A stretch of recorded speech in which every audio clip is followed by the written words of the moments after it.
4月から9月の間だけで1500万円ぐらい稼いでる人がいますね。繁忙期だからですね。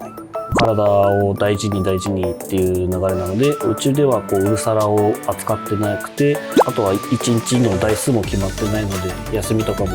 自分で決めてもらってっていう流れでやってもらってますね。つけるだけつけてこいみたいな会社が多いんで、5台でも6台でも7台でもみたいな会社が